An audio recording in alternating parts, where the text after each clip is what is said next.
Scott, the Pirate Man, coming off of the Northwest Conference golf tournament. It didn't go the way we had hoped it would for us, but still some good individual performances and an interesting finish for the conference. Take us back through the weekend. Sure. It was an unfortunate finish for us. We were top of the standings, with the other two conference events from the fall and the spring, and we felt really good about our chances going in. We felt prepared. We felt like we had a good lineup. We'd been playing some really good golf.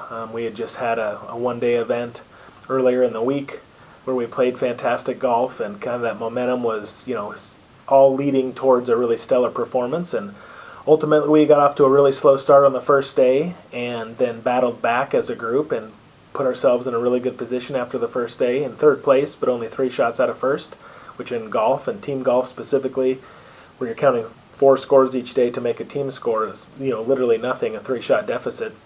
And even about halfway through the round, Whitman got off to an incredible start and started giving a few shots back.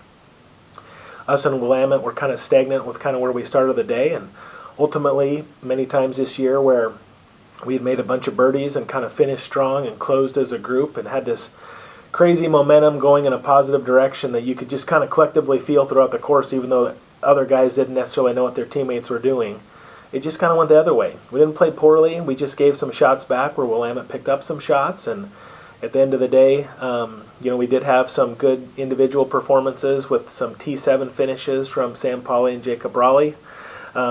They ultimately ended up making first-team All-League, and Oliver Nordberg ended up with a second-team All-League performance based off of his play in conference events. So, within a little bit of a disappointment with the team finish and not earning that automatic berth to Nationals, there was some great individual performances, and it shows the depth of our conference. We are really proud of the scores that we shot all year, and to still not be a conference champions shows you just how really strong the depth is at the top of our conference. And even a couple of the teams that have been more middle of the pack type teams played really well to show that, even heading into next year, that it's going to be really competitive again.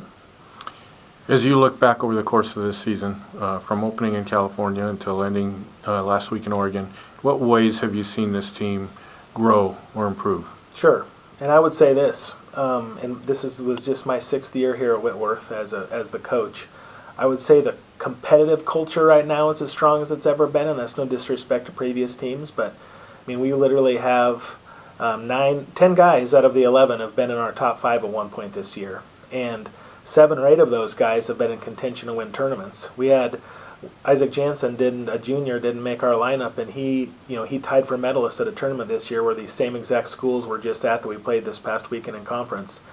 So there's guys that can shoot in the 60s that aren't making our lineup consistently, which sounds like a bad problem, but ultimately, a good recipe for college golf is to have a bunch of really good people and really good golfers in one environment to kind of push each other, and that's what we have now.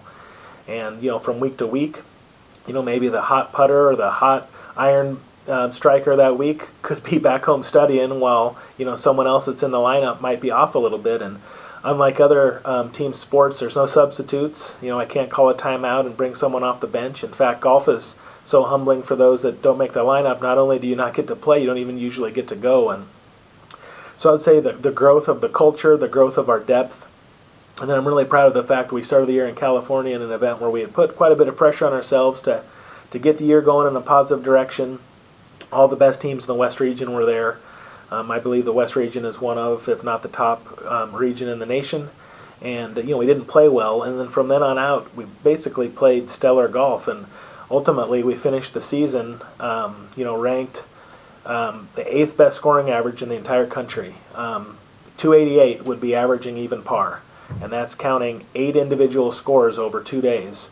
And, we're at 291. That is just sensational golf. And to put it into terms that people might understand, that means the top 5 or 6 guys on our team are like +2 handicaps or better. So if you were to go down to the Kalispell Club and play golf, they would add strokes onto their round at the end rather than take away, like every human in the world basically does when they play golf. So just the sensational improvement throughout the year. And again, we didn't earn that automatic bid from our conference, which sounds a little disappointing for how good of a team we had. That's the really cool thing about golf is you can play really good and someone can play a little bit better. It's not just beating that individual opponent, because our opponents are playing the golf course as we are. As much as we want to play the opponent, we have to shoot those scores under those conditions: good breaks, bad breaks, a penalty here, not a penalty.